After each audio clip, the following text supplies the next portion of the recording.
আসসালামু আলাইকুম।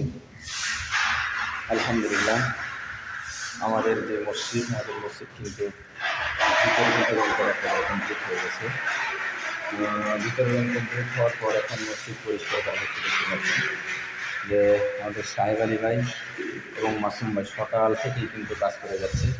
ওই দেখুন যে সাহেব আলী ভাই কিন্তু একেবারে জামা খুলে অর্থাৎ গামছা করে এতক্ষণ ধরে কাজ করতেছিল। এখন কিন্তু পানি দিয়ে দিচ্ছে। সাহেব আলী ভাই এবং মাসুম ভাই সকাল থেকে কাজ করছে। এই মুহূর্তে কিন্তু আমাদের সঙ্গে আরও যুক্ত হয়েছে ছোটো ছোটো কিছু মাসুম বাচ্চা, পাশাপাশি আমাদের হাজির সাহেব যে কাজ করতেছে দেখতে পাচ্ছেন। সবাই কিন্তু সকাল থেকেই কিন্তু কাজ করতেছে, কারণ মসজিদ কিন্তু এখন আলহামদুলিল্লাহ অনেক সুন্দর দেখা যাচ্ছে। মসজিদ কিন্তু রং করা ছিল না, এবার কিন্তু রং করা হলো আলহামদুলিল্লাহ। দেখুন আসলে কত সুন্দর দেখা যাচ্ছে মসজিদ। চার কোনা কাজ করা হয়েছে, সাদা রং করা হয়েছে। ওই যে তিনবার দেখাচ্ছে আপনাদেরকে আসলে মসজিদে, এই যে আমাদের মসজিদের ডিজাইনটা এরকম। আসলে আমাদের মসজিদটা দেখতে কীরকম অবশ্যই আপনারা কিন্তু কমেন্টে জানাবেন।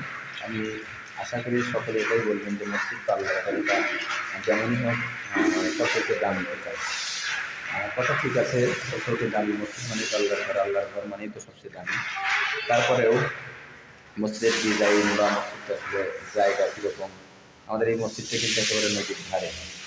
দেখেন যে ওই যে পাশেই কিন্তু নদী, অর্থাৎ মসজিদের 3 সাইডে কিন্তু পানি, আর এক পাশে হচ্ছে শুকনো আছে।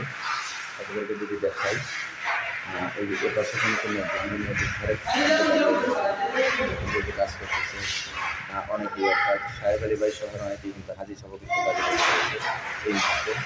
আসলে মসজিদের কাজ সবাই মিলে করলে কিন্তু আসলে খুব ভালো লাগে। যে মসজিদটি দেখতে পাচ্ছেন, এই মসজিদে হচ্ছে আমি তোমার নারায়ণগঞ্জ পাশে নামাজ পড়ি। এটা কিন্তু হচ্ছে আমাদের গ্রামের ঘাট মসজিদ, চরবরণের ঘাট মসজিদ এটা। এখানে কাজ চলতেছে, একটা রং করা শেষ হয়েছে, এখন হচ্ছে পরিষ্কারের কাজ হচ্ছে। অর্থাৎ অনেক রং নিচে পড়েছিল, যার কারণে কিন্তু পরিষ্কার করা হচ্ছে। ঠিক আছে, দেখা হবে পরবর্তী কোনো ভিডিওতে।